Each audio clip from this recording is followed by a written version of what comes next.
Фаберлик арамбы же адалбы? Ошол боюнча сүйлөшүп кетебиз. Кыргызстан мусулмандарынын аалымдар кеңешинин 6-чыгарылышынын 7-протоколдун жыйынынын чечими негизинде тармактык маркетинг, пластикалык операция жана эмдөө боюнча фатва чыкты. Тармактык маркетинг жөнүндө төмөндөгүдөй фатва чыгарат. Шарият бизнес жүргүзүүнүн белгилүү эреже нормаларын бекиткен. Андыктан кандай гана соода-саттык, ижара, каржылык операциялары, келишимдер болбосун, булардын бардык түрлөрү шарият белгилеген эрежелерге ылайык жүргүзүлүүсү керек. Эгерде булар шариятка ылайык келбей турган болсо, ал адал болуп эсептелбейт жана андан түшкөн пайда адал эмес болуп эсептелинет. Демек, бизнес соода-саттык шарият белгилеген эрежелерге ылайык жүргүзүлүүсү керек. Эгерде булар соода-саттык, ижара, келишим шариятка ылайык келбей турган болсо, ал адал болуп эсептелбейт жана андан түшкөн пайда адал эмес дегени шариятка ылайык келбей турган болсо, арам болуп эсептелинет дегенди билдирет. Тармактык маркетинг же көп деңгээлдүү тармактык маркетинг бул товар жөнүндө жана бизнеске башка агенттерди тартуу мүмкүнчүлүгү жөнүндө маалымат таркатуучу. Ошондой эле продукцияны сатуудан киреше, жаңы кардарларды жана агенттерди тарткандыгы үчүн сатуу көлөмдөрүнөн бонустарды жана ошондой эле анын агенттери бөлөк агенттерди тартуудан бонустарды алуучу, көз карандысыз сатуу агенттеринин көп деңгээлдеги түзүлүштү түзүүнү талап кылуучу, товарларды жана кызматтарды түз сатуу жолу аркылуу иш жүзүндө ашыруунун тармактык концепциясы болуп эсептелинет. Башкача жөнөкөй тил менен айтканда, тармактык маркетинг бул товар же бизнес жөнүндө маалымат берүү, продукцияны сатуудан киреше, жаңы кардарларды тартуу, эң негизгиси товарларды жана кызматтарды түз сатуу жолу болуп эсептелинет. Түз сатуу жолу бул базар, магазин, поставщик аркылуу эмес, түз эле заводдун складынан заказ кылып алуу жана кардарларга берүү. Эми Фаберликте кандай? Ар бирибиз онлайн приложение аркылуу складтан 20% скидкасы менен оптовый баада сатып алабыз. Тармактык маркетингде анын бардык түрлөрү линейный, ступенчатый, матричный, бинарный менен төмөндөгүдөй шариаттык эрежелерге дал келбестиктер себебинен тыюу салынат. Төмөндөгүдөй эрежелерге дал келбестиктер арам болот. Эми фатвадан. Биринчи, гарар. Белгисиздик, тобокел коркунучу. Эң оболу акча салымын кошкон тармактык маркетингдин кызматкери иш акысын алууга керектүү кардарларды чогултаарын болжолдой албайт жана бериле турган акысы да канча болоорун билбейт жана ал акынын деги эле болоору да эч белгисиз.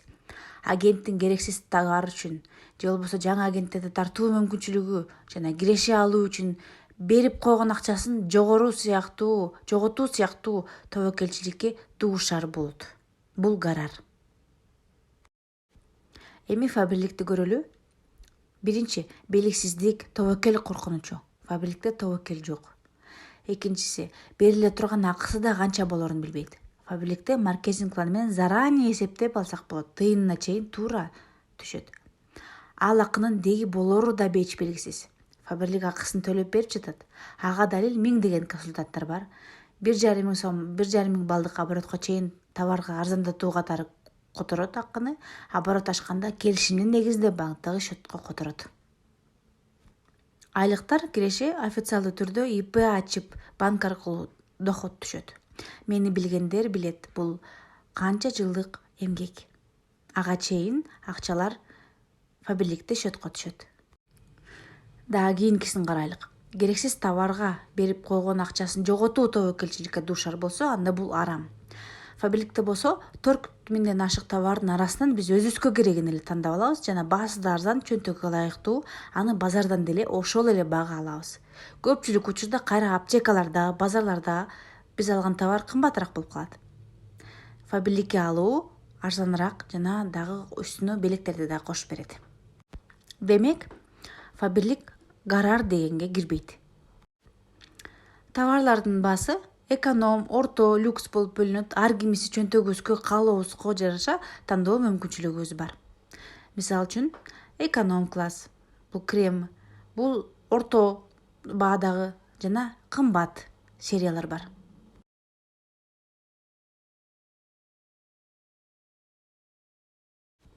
Ал эми экинчиси бул келишимде сүткөрлүктүн болуусу.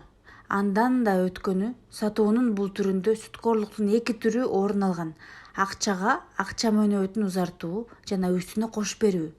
Мындай аныктаманын мааниси мындай келишимге катышуунун максаты бөлөк кардарларды тартуу менен акы алуу.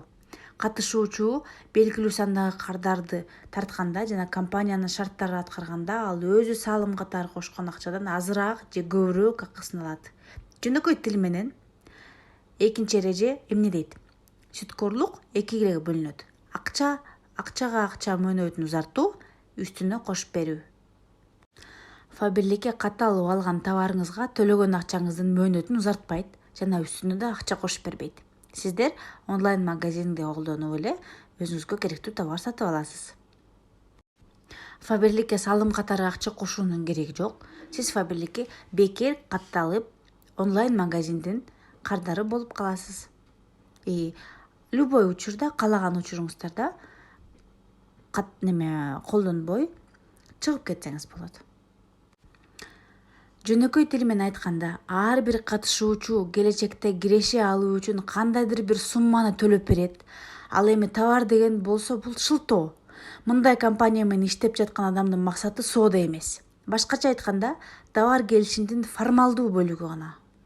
Эгер катышуучу шарттарды аткара албай калса, ал берген акчасын жоготот. Мындай шарт бул сыяктуу келишимдерди кумар келишимдердин жана натыйжа белгисиз келишимдердин категориясына кошот. Ал эми шариятта мындай иш-аракеттерге тыюу салынган деп фатвада айтылган. Фаберликте товар шылтоо эмес, керектүү каражат катары эсептелинет.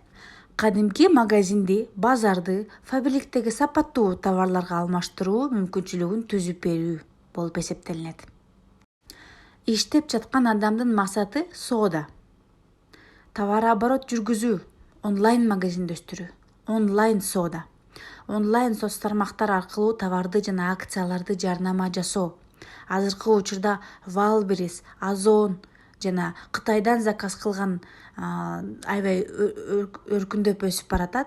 Фаберлик дагы ошол эле онлайн площадка, онлайн рынок, онлайн базарга кирет. Демек, фатвага ылайык Фаберлик менен биз биринчи жана экинчи эрежени бузган жокпуз. Үчүнчүсү, товарды жүгүртүү кыймылынын жоктугу. Анткени тармактык маркетингдин негизи максаты жаңы кардарларды алардын эсебинен биринчи дистрибьюторлорго кирешелерди төлөп берүү үчүн болуп эсептелинет. Пирамидалык түрдөгү тармактык маркетингдин кээ бир схемалары кызматкерлерден продукцияны сатууларын талап кылбай эле мүмкүн болушунча көбүрөөк адамдарды каттап жана тартууларын талап кылат. Бизде товар оборот үчүн акча төлөнөт. Канча адам каттасаңар дагы товар албаса, заказ кылбаса, сатуу жок болсо пайдасы жок. Ошондуктан биз товарлар жөнүндө маалымат беребиз, каталог жөнөтөбүз, сабактарды өтөбүз. 30 жашка кургак бетке кандай кам көрүү деген суроолорго жооп беребиз. Ар кандай өзүнө караштуу, ден соолугуна байланыштуу витамин баттарды сунуштайбыз. Соода бул адал иш. Болгону биз интернет аркылуу соода жүргүзөбүз жана үйрөтөбүз. Товар сатпайсыңар, баал күйбөйт, бир эле жолу заказ кыласыңар деген чакыруулардан алыс болгула. Мына ошол арам. Фаберликте болсо азыр пакеткерге көтөрүп алып товар сатуунун кереги жок. Товар сатууну онлайн эле соц тармактар аркылуу кылса болот. Төртүнчүсү, бир келишимде эки келишимдин болуусу. Эгерде тармактык маркетинг салттуу соодага таандык болсо, бул учурда андай эки бири-бирине байланышкан келишим болот. Пайгамбарыбыздын хадисинде мынтип айтылат: Алла Тааланын элчиси бирөө менен эки келишимдин билдирген макулдашууга тыюу салынган. Фаберлик компаниясы салттуу соодага кирбейт. Кадимки магазиндерде сатылууга тыюу салат. Фаберлик компаниясы бир эле келишимде иштейт. Фаберлик компаниясында дагы ушундай жазылган. Не реализовывать продукцию компании через розничные торговые точки или по ценам ниже цен каталога. 5-чи эреже. Жаңы кызматкерлерди тартуу үчүн жана ошондой эле жаңы кызматкерлердин кийинки кызматкерлерге тартуулары үчүн акы, комиссионный алуу. Биринчилердин комиссиясы тармактары төмөнкү деңгээлде турган кызматкерлердин эсебинен камсыздалат. Бул ислам аалымдарынын пикиринде бирөөнүн менчигиндеги мүлктү адилетсиздик жана жол менен менчиктеп алуу категориясына кирет жана анда аныкталбагандыктан элементтери бар. Демилгесиз деп аталуучу кирешени алуу максатында көп деңгээлдеги түзүлүштөрдү түзүү. Мындай учурда кызматкер кылбаган нерсеси үчүн киреше алат. Шариятта ишкердиктин мындай түрүнө уруксат берилбейт, анткени бул материалдык каражаттарды адилетсиз жол менен ээлеп алуу болуп эсептелинет. Фаберликте болсо мындай.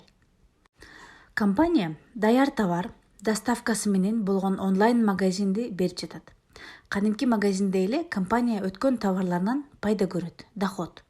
Бизге болсо ар бир катталып заказ алган адамдан эмес, общий товарообороттон доход төлөнөт. Ошондуктан төлөм дагы каталог бүткөндө гана 21 күн сайын төлөнөт. Биз товарды реклама кылып, каттап, заказ кетиргенге үйрөтүп койгонубуз үчүн ар бир консультант директор болуп алган соң өйдөгү спонсорунан бөлүнүп чыгат. Өйдөгү спонсоруна экөөнүн деңгээли бир болсо, 23% болсо, өйдөгү спонсору бир дагы сом төшпөйт. Ар бир адам, ар бир онлайн магазинди иштетип аткан ээси өзүнүн иштегенине жарашына алат. Маани маңызы мүчөлүк акы болуп эсептелинген жогорултулган баа. Кээ бир товарлар жана кызматтар пирамидалык түрдөгү тармактар аркылуу мындай компаниялардын жогорку кирешеге ээ болуусу жана дистрибьюторлоруна комиссиялык акы төлөп берүүгө жөндөмдүү болуусу үчүн жогорултулган баа сатылат. Мындайча айтканда, компания өзүнүн негизги кирешесин сатуу агенттери тарткан жаңы кызматкерлердин мүчөлүк акыларынын взносторунун эсебинен топтойт. Бул тажрыйба маани маңызы сүткөрлүк болуп эсептелген каржы пирамидасына окшошуп кетет. Фаберликке кирүү акысы жок, взнос жок, катталууңуздар бекер. Кээ бирөөлөр бар табит менен сапатты алмаштырышат.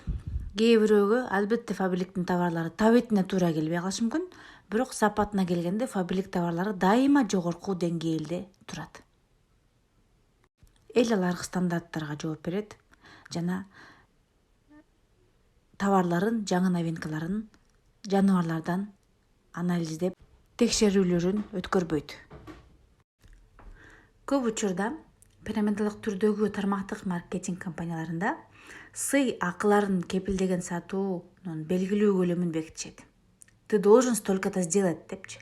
Бекитилген натыйжага жетишпей калуу кээде кызматташууну токтотууга себепкер болуп калат. Шариятта жумуштун мындай түрү кызматкердин укугуна кысым көрсөтүү болуп эсептелинет. Фаберлик компаниясына иштеп жатып белгилүү убакта директор болбой калсаңар же дагы статус ачпай калсаңар, эч ким сиздерди фаберликтен өчүрүп салбайт. Андай укук кысуу жок. 9-чу эреже. Кээ бир компаниялар сыйлыктарды алуу үчүн катышуучулардын минималдуу санын тартууну шарт кылышат. Эгерде кызматкер шарт кылынган сандагы катышуучуларды тартып келе албай калса, анда ал эч нерсе албай калат. Аалымдардын пикиринде төлөп берүүнүн мындай схемасы да шарияттын эрежелерине карама-каршы келет. Фаберлик акцияларды коет. Мисалы 5 жаңы кардар алып келип, бир кадамдан өткөрсөң, Power Bank белекке берилет деп. Бирок бул мен мисалы катышпасам, айлыгыма эч таасирин тийгизбейт. Мен өзүмдүн товарооборотума жараша айлыгымды ала берем. Акцияна катышсам катышам, катышкым келбесе катышпай эле коемун. Менин айлык акуума ушундай акциялар эч таасирин тийгизбейт. 9 эрежесине тең туура жооп бердик. Түшүнүктүү болдубу? Демек, Фаберлик компаниясында иштөө адал эле иш. Кошумча алып кетейин, Фаберлик компаниясы продукциясы дагы халал сертификатка ээ, халал стандарттарына жооп берет. Ошондуктан эч коркпостон иштей бергиле жана сунуштай бергиле. Мен деле мусулманмын, Кудайдан корккон пендесимин. Арам болсо мен деле иштебей эле коет элем. Бүт маалыматты мен ушул жактан алдым.